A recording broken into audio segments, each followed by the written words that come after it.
Bom dia, pessoal. Tudo bem com vocês?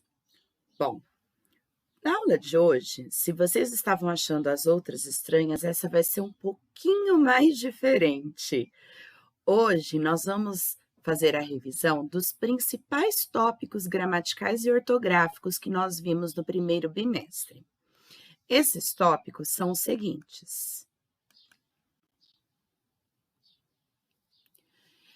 ortografia do G e do J, o discurso direto e discurso indireto, concordância verbal, separação silábica, denotação e conotação, pontuação, conjunção e advérbio. Olha quanta coisa nós aprendemos lá no primeiro bimestre. Então, hoje, para eu não ficar sempre eu falando a mesma coisa, hoje vai ser diferente. Eu trouxe alguns vídeos, um vídeo para cada tópico desses, e vocês vão assistir outras pessoas explicando a mesma coisa que eu expliquei, para dar uma boa reforçada.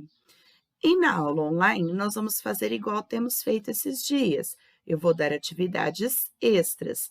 Então, a única coisa que vocês precisam fazer é prestar bastante atenção nos vídeos, tá bom?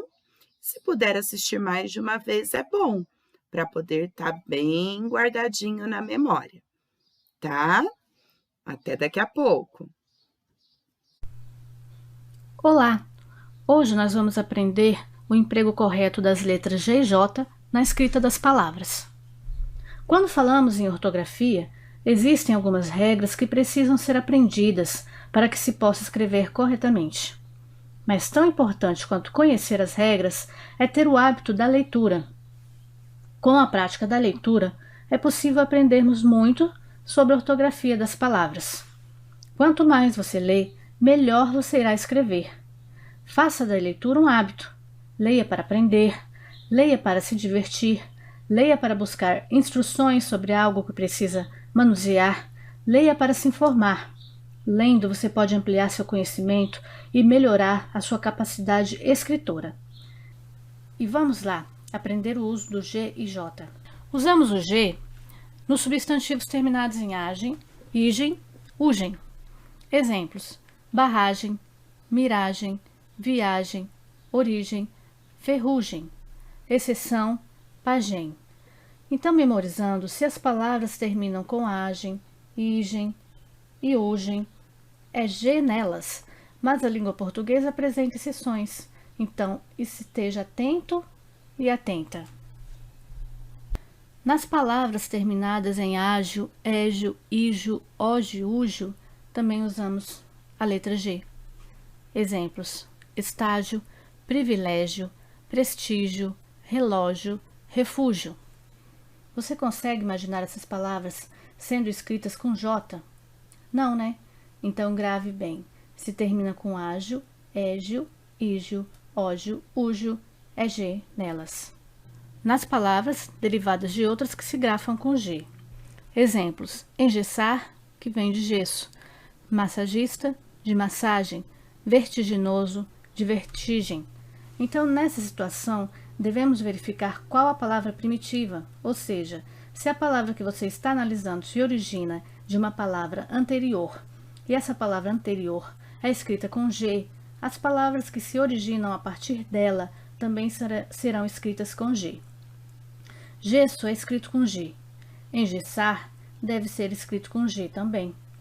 Massagista vem de massagem. Massagem é escrito com G. Massagista, portanto, deverá ser escrito com G também. Vertiginoso é originado de vertigem. Vertigem nós escrevemos com G. Vertiginoso será escrito da mesma forma com a letra G também.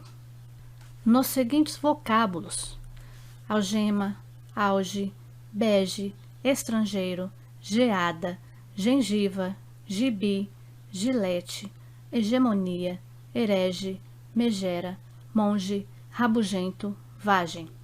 Aqui temos casos especiais que precisam ser memorizados e que sempre serão escritos com G.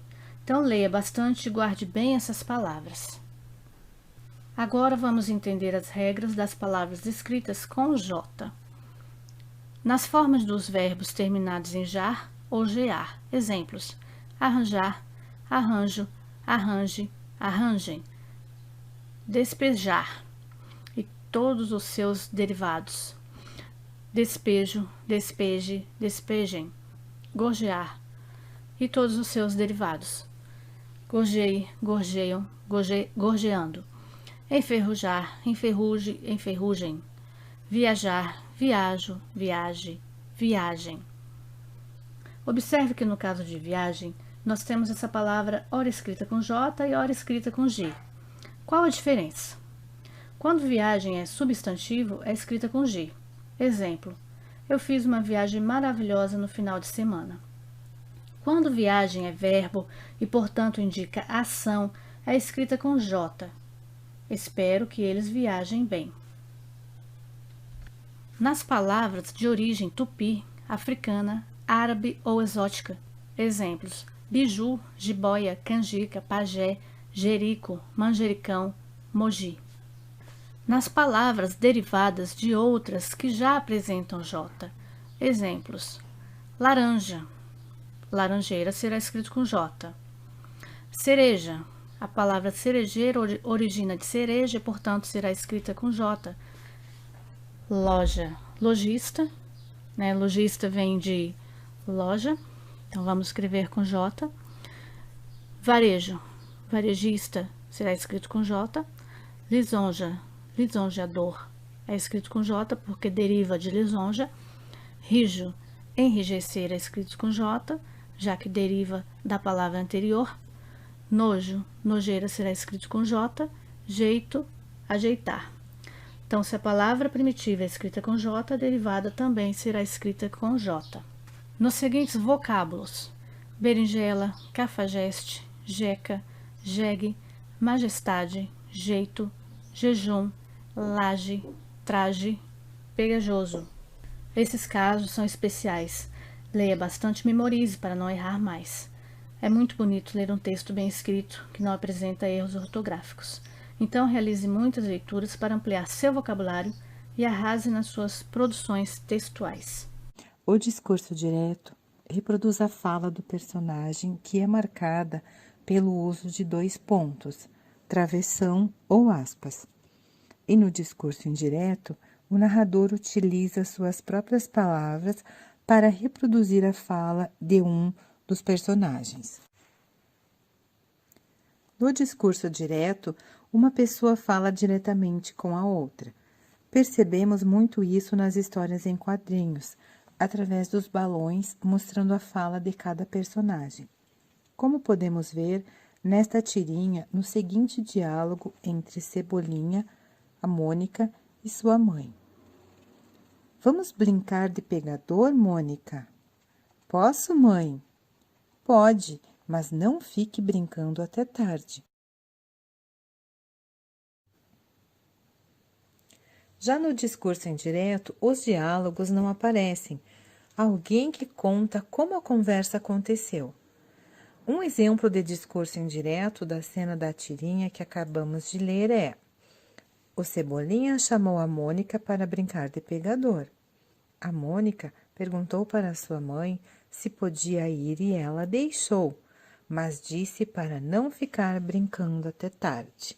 Na regra geral, o verbo concordará com o sujeito em número e pessoa. Exemplo: o rapaz canta bem. O rapaz é o sujeito na terceira pessoa do singular. O verbo também deverá estar na terceira pessoa do singular. Portanto, é importante conhecer a conjugação dos verbos. Tem vídeo sobre verbos no canal. Outro exemplo: Cristina e Eva entraram no hospital. Cristina e Eva é o mesmo que elas, terceira pessoa do plural, e o verbo concorda na terceira pessoa do plural. Cristina e Eva entraram no hospital. Casos especiais: quando temos os termos parte de, uma porção de, metade de, a maioria de, a maior parte de, grande parte de, seguido de um substantivo ou pronome no plural, o verbo pode ficar no singular ou no plural. Exemplo: a maioria das pessoas sabe ou sabem disso. A maioria é singular e concorda com sabe. A maioria sabe disso. Pessoas está no plural e concorda no plural. A maioria das pessoas sabem disso. Sabem, no caso, está concordando com pessoas. Com os termos cerca de, menos de, perto de, mais de, seguida de numeral e substantivo, o verbo concorda com o substantivo. Exemplo: cerca de 1.000 pessoas participaram da manifestação e mais de um aluno terminou a prova. No exemplo A, temos o numeral 1.000 e a seguir o substantivo pessoas. Nesse caso, o verbo concorda com o substantivo. Pessoas participaram. Pessoas é o substantivo, está no plural. Participaram, o verbo também deverá concordar no plural. Na letra B, mais de um aluno terminou a prova. Temos o numeral 1 seguido do substantivo aluno. Então, o verbo concorda com o substantivo. Aluno está no singular, o verbo fica no singular. Quando temos porcentagem seguida de substantivo, o verbo concorda com o substantivo. Exemplo: 25% do orçamento do país deve destinar-se à educação. O substantivo é orçamento, está no singular. O verbo também virá no singular. O orçamento deve. Os verbos impessoais são usados na terceira pessoa do singular. Exemplo: haver, no sentido de existir. Há alunos na sala. E fazer, indicando o tempo. Faz 10 anos que não a vejo. Não utilizamos fazem 10 anos. É faz, na terceira pessoa do singular. Olá, pessoal! Hoje vamos falar sobre sílaba e divisão silábica. Sílaba é a unidade ou grupo de fonemas emitidos num só impulso da voz. Então, quando você fala uma palavra, cada vez que você abre a boca, o som emitido é uma sílaba. Regra geral: toda sílaba obrigatoriamente possui uma vogal. Note, toda sílaba possui uma vogal. Não há sílaba sem vogal. Inclusive, a vogal pode aparecer sozinha na sílaba, mas nunca vai haver consoante sozinha numa sílaba. Exemplo: boneca. Cada pedacinho que eu falei é uma sílaba. E note, cada pedacinho tem uma vogal. Abelha. Novamente, cada pedacinho que eu falei é uma sílaba. Divisão silábica. A fala é o primeiro e mais importante recurso usado para a divisão silábica na escrita. Cada vez que eu abro a boca para dizer uma palavra, eu estou emitindo uma sílaba. Uma maneira de identificar as sílabas separadamente é batendo palmas ao pronunciar a palavra. Então, vamos ver? Casa, menino, cavalo. Cada vez que eu bato palmas, eu estou contando aí uma sílaba. Com sílabas complexas, onde temos encontro consonantal, também é possível bater palmas para identificar cada sílaba separadamente. Vamos lá? Criança, flor, apetrecho, fantasia, mendigo, ambulância, água. Algumas regras práticas. Não se separam ditongos e tritongos. Exemplos: mal, averiguei. Então, ditongos e tritongos não se separam, isso é preciso memorizar. Separam-se as letras que representam os hiatos. Exemplos: saída, voo. Então, toda vez que encontrarmos um hiato, nós sabemos que temos que separá-lo.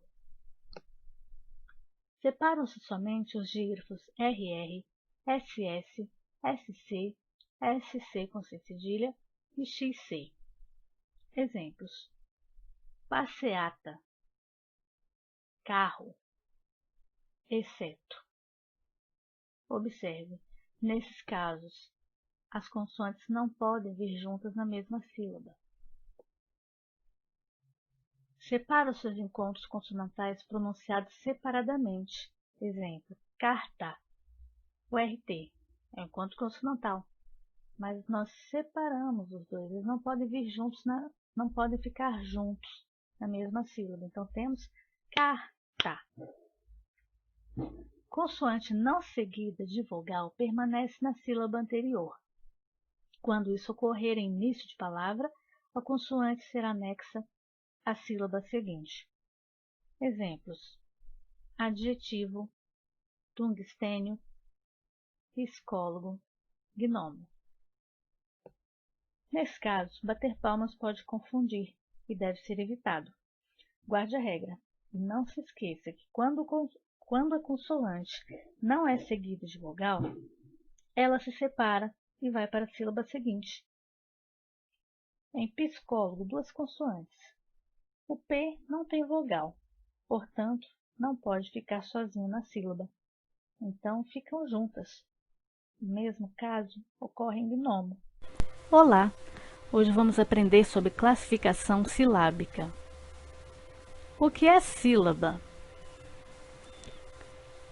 Dá-se o nome de sílaba ao fonema ou grupo de fonemas pronunciados numa só emissão de voz.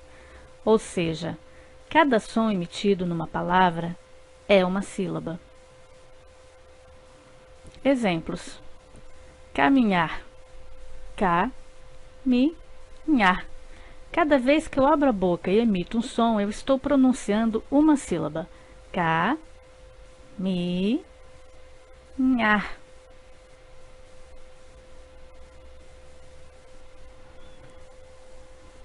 Pé, pé. Abrir a boca uma só vez. Temos aqui uma única sílaba. Fada, fa, da. Temos aqui uma palavra com duas sílabas. Música, mu, zi, ca. Cada vez que eu emito um som, eu estou dizendo uma sílaba diferente. O que são monossílabas? Monossílabas são as palavras formadas por apenas uma sílaba. Rã, boi, cão, mãe, pai, não, sim.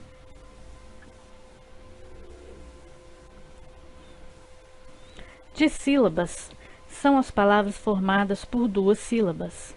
Rato, ra-to.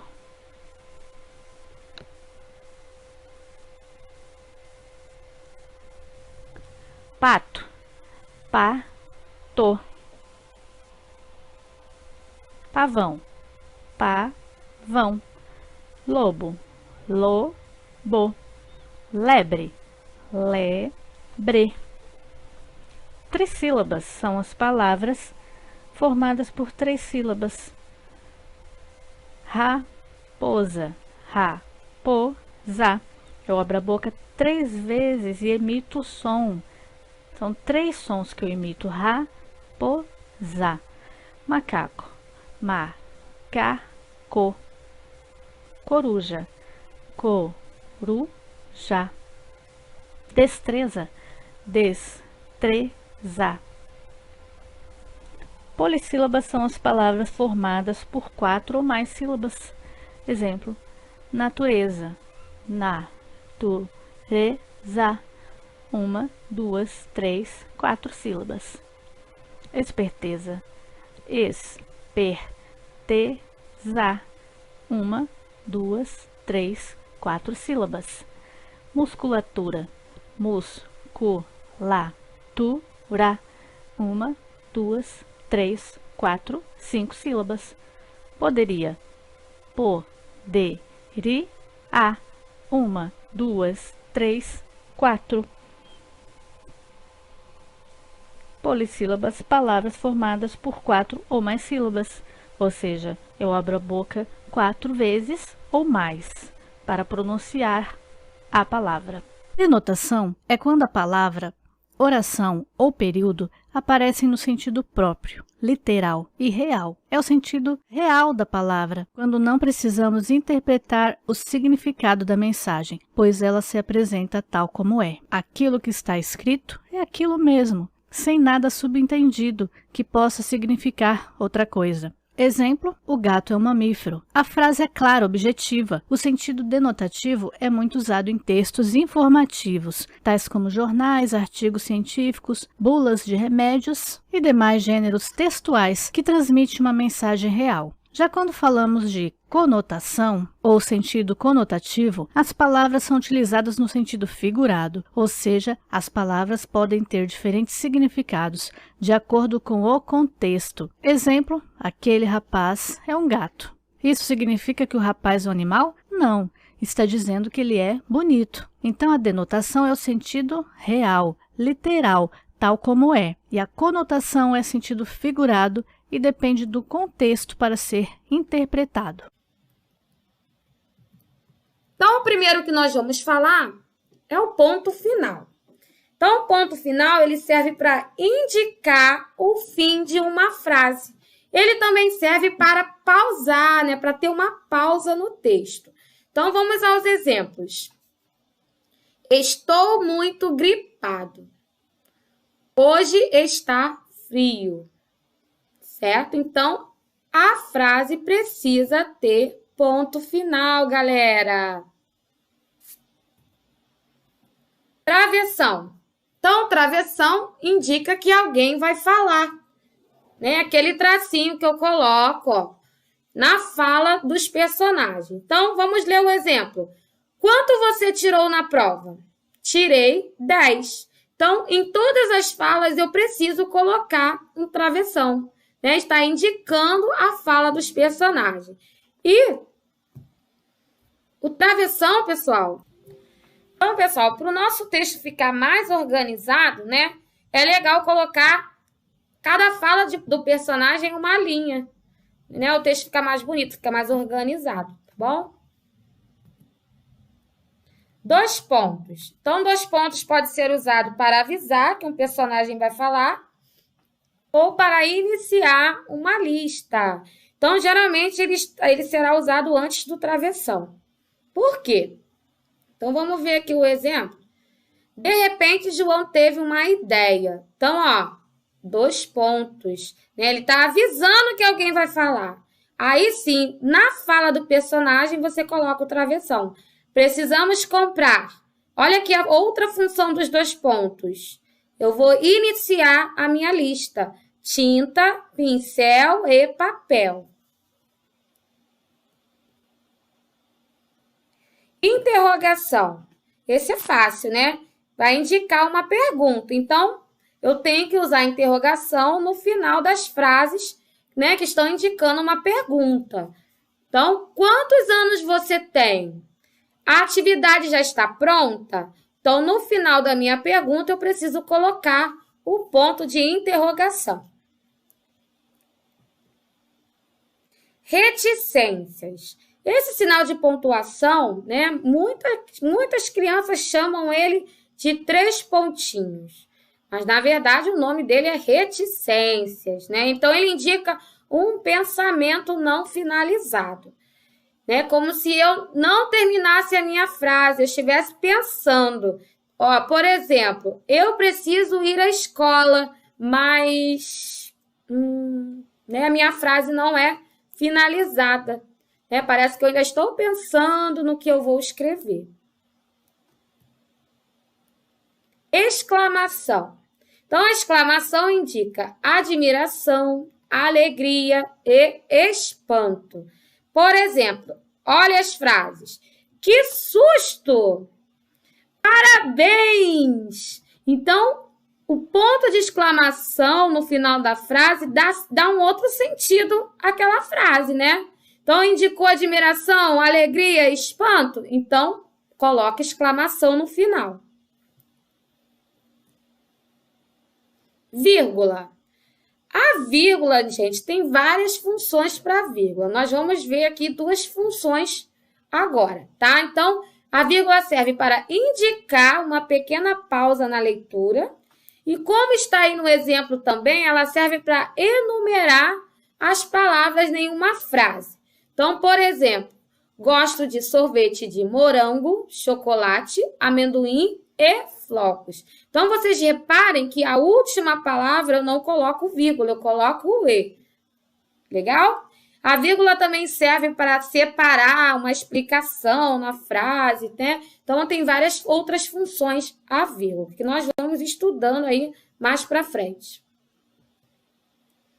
Então, aqui a tia colocou um resumo, né, dos sinais de pontuação. Então, vamos ver aqui, ó, tem 3 sinais aqui que nós não vimos ainda, que são os parênteses, são usados para separar palavras ou expressões na frase, para chamar a atenção ou dar uma explicação. Então, eu pego a explicação, o que eu quero que, né, que as pessoas vejam e coloco entre parênteses. Aspas. Então, aspas nós já estudamos lá na sala de aula também. São usados para indicar citações ou para chamar a atenção sobre uma palavra ou expressão. Ponto e vírgula. Então, o ponto e a vírgula é usado para dar uma pausa maior do que a vírgula.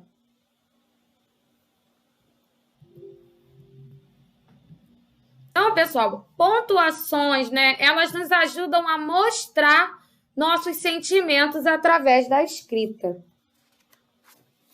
Então, através das pontuações, né? O nosso texto, gente, o texto pontuado, ele tem outro sentido, né? As frases pontuadas corretamente têm outro sentido. Então, eu consigo saber em que parte do texto eu estou feliz, em que parte eu estou com raiva, né? Onde tem uma pergunta, onde tem uma fala. Então, muda totalmente a estrutura do texto. Então, não tenham medo de usar os sinais de pontuação. Conjunção é uma palavra invariável, ou seja, que não muda de acordo com o gênero masculino e feminino e também não se altera entre singular e plural, e que liga 2 orações ou 2 termos semelhantes de uma mesma oração. As conjunções são conectivos, ou seja, conectam as orações para que lhes seja atribuído um sentido, podendo indicar comparação, condição e outras, de acordo com o contexto. Vejamos alguns exemplos. Ela gosta de futebol e basquete. E é uma conjunção aditiva, que liga 2 termos semelhantes. No caso, os 2 substantivos futebol e basquete. Na segunda frase, o artista repassa as impressões como lhes chegam à alma. A conjunção como, que é conformativa, está ligando 2 orações. Se tiver alguma dúvida quanto à oração, tem um link na descrição do vídeo e no card. Assista. Então, conjunção conecta elementos ou orações. As conjunções podem ser classificadas em coordenativas ou subordinativas. As conjunções coordenativas ligam orações independentes, aquelas que têm sentido completo, se aparecerem sozinhas. E temos 5 tipos de conjunções coordenativas, sendo elas aditivas, adversativas, alternativas, conclusivas, explicativas. As aditivas exprimem a ideia de soma, adição de pensamento, e são elas e, nem, não só, mas também, não só como também. Um exemplo, ela não bebe, não fuma. A conjunção e reúne 2 características do sujeito, não bebe e não fuma. As adversativas exprimem ideia de oposição, contraste, compensação de pensamentos, e são elas, mas, porém, contudo, entretanto, no entanto, todavia. Exemplo, tentei chegar mais cedo, porém não consegui. Observe que é uma ideia de adversidade. Embora tenha tentado chegar mais cedo, não consegui. Há um contraste, uma oposição. As conjunções alternativas ligam orações ou palavras expressando ideia de alternância ou escolha. São elas ou, já, ora, quer, seja, seja. Exemplo, ou você vem conosco, ou você não vai. Não te dá 2 possibilidades. Você tem que fazer uma escolha só. As conjunções conclusivas exprimem ideia de conclusão de pensamento, sendo logo, por isso, pois, quando usado depois do verbo, portanto, por, conseguinte e assim. Exemplo, Marta estava bem preparada para o teste, portanto não ficou nervosa. Então temos uma conclusão do preparo dela, como ela estava preparada, ela não ficou nervosa. As conjunções coordenativas explicativas são aquelas que ligam a oração anterior a uma oração que a explica, que justifica a ideia que está sendo expressada. São elas que, porque, pois, porquanto. Por exemplo, não demore, que o filme vai começar. A conjunção está explicando por que o sujeito não deve demorar, pois o filme vai começar. Vimos as coordenativas. Agora, na próxima tela, vamos ver as conjunções subordinativas, que são aquelas que ligam orações dependentes uma da outra e se dividem em 10 tipos: causais, concessivas, condicionais, comparativas, finais, proporcionais, temporais, conformativas, consecutivas e integrantes. Vamos vê-las separadamente. Conjunção subordinativa causal. Introduzem uma oração que é causa da ocorrência da oração principal. Isso significa que a conjunção causal está presente naquelas orações que determinam a causa de um acontecimento. Elas estão no início de orações que indicam essa causa, motivo, a razão de algo ter acontecido. São conjunções subordinativas causais. Porque, pois, porquanto, como, no sentido de porquê, pois que, por isso, que, a que, uma vez que, visto como, que. Vejamos um exemplo. Ele não fez a pesquisa porque não dispunha de meios. O porquê está explicando a causa, a razão de ele não ter feito a pesquisa. Por que ele não fez a pesquisa? Qual o motivo? Porque não dispunha de meios. As conjunções subordinativas concessivas indicam uma oração em que se admite um fato contrário à ação principal, mas incapaz de impedi-la. É quando há fato que dificulta a realização de uma ação, mas apesar disso a ação é realizada. São conjunções subordinativas concessivas, embora, conquanto, ainda que, mesmo que, posto que, bem que, se bem que, apesar de que, nem que e que. Exemplo, embora fosse tarde, fomos visitá-lo. O fato de ser tarde não impediu a visita, que foi feita de qualquer maneira. Conjunção subordinativa condicional. Introduz uma oração que indica a hipótese ou a condição para a ocorrência da principal. São elas: se, caso, contanto que, salvo se, a não ser que, desde que, a menos que, sem que, e etc. Por exemplo, se encontrasse novamente, não a reconheceria. A conjunção se indica uma hipótese. Se a encontrasse, é uma possibilidade que pode ocorrer ou não. Conjunção subordinativa comparativa. Introduzem uma oração que expressa ideia de comparação com referência à oração principal. São elas como, assim como, tal como se, tão como, tanto como, tanto quanto, do que, quanto, tal, qual, tal qual, que nem, que, combinado com menos ou mais, etc. Por exemplo,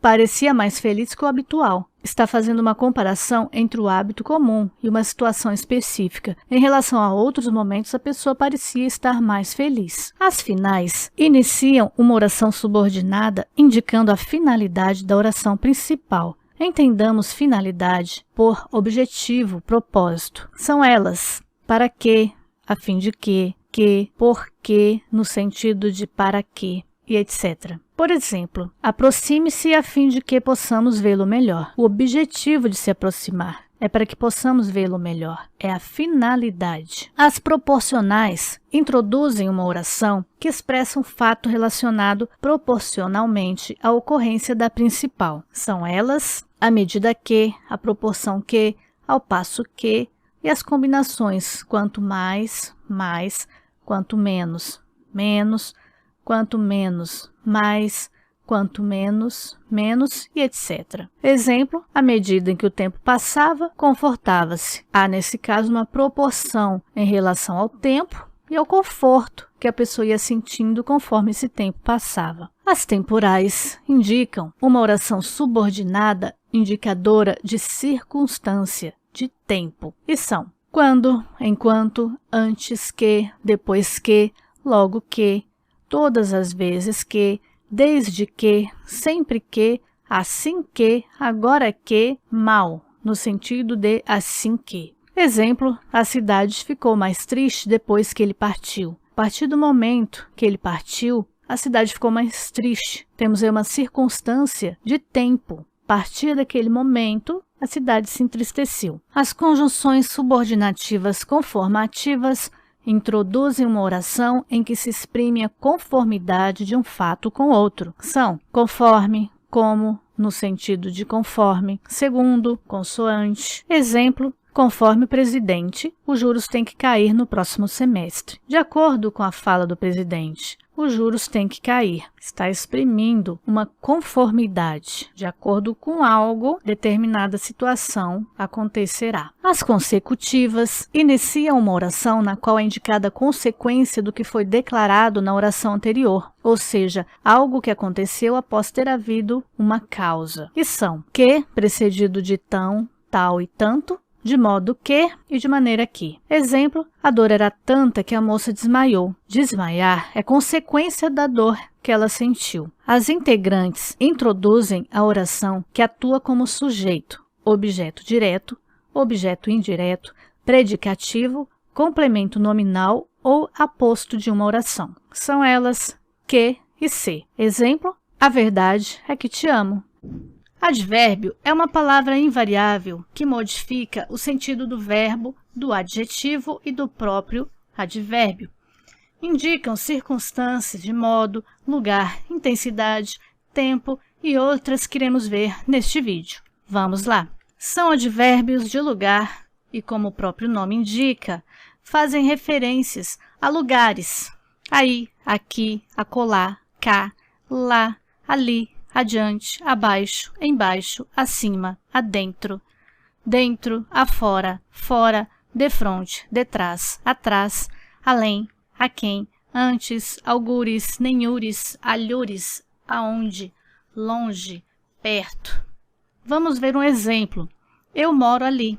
O advérbio é ali e modifica o verbo morar, ou seja, o advérbio ali está acrescentando ao verbo morar uma circunstância de lugar, indicando onde eu moro. Em advérbios de tempo temos hoje, logo, breve, ontem, tarde, amanhã, cedo, antes, depois, ainda, antigamente, antes, nunca, jamais, agora, já, constantemente, enfim, imediatamente, provisoriamente, sucessivamente, sempre. Exemplo, o bebê nasceu ontem. Ontem acrescenta ao verbo nascer uma circunstância de tempo, indicando quando o bebê nasceu. O bebê nasceu ontem. São advérbios de modo, bem, mal, depressa, devagar, melhor, pior, assim, e boa parte dos terminados em mente, cuidadosamente, calmamente, tristemente e etc. Exemplo, ele andou lentamente. Então, a maneira que ele andou foi lenta. Lentamente acrescentou ao verbo andar uma circunstância de modo, de maneira, como ele andou. Em advérbio de intensidade temos bastante, demais, mais, menos, muito, quanto, quão, quase, tanto, pouco. E um exemplo, ele bebeu muito. A palavra muito traz um valor de intensidade na frase, indicando o quanto ele bebeu. Ele bebeu muito. São advérbios de afirmação, sim, realmente, perfeitamente, positivamente, efetivamente, incontestavelmente, certamente, deveras. Exemplo, estou realmente empolgado com este show. Realmente é uma afirmação positiva, está afirmando que o show está empolgante. Advérbios de negação, não, tampouco, nem, nunca, jamais. Exemplo, o João não comprou flores para a Ana. Está negando que João tenha comprado flores a Ana. O não traz essa frase a circunstância de negação. Advérbios de dúvida, possivelmente, talvez, aparentemente, supostamente, provavelmente, acaso, casualmente, porventura, quiçá. Exemplo, talvez vá hoje à casa do Rodrigo. Há incerteza nessa frase. Não sei se irei ou não na casa do Rodrigo. Talvez eu vá, talvez não. Então, talvez é um advérbio de dúvida. Advérbio de exclusão. Exclusivo, menos, exceto, fora, salvo, senão, sequer, apenas, somente, só, unicamente. E um exemplo: este escritório é somente meu. O advérbio somente exclui a possibilidade do escritório ser de mais alguém, além de mim. É somente meu.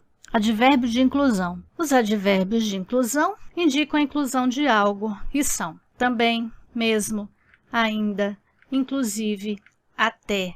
Exemplo: a Maria vai viajar, o João também. Perceba que João foi incluído na viagem. O João também vai viajar. Então, também traz nessa frase a circunstância de inclusão. O João foi incluído na viagem.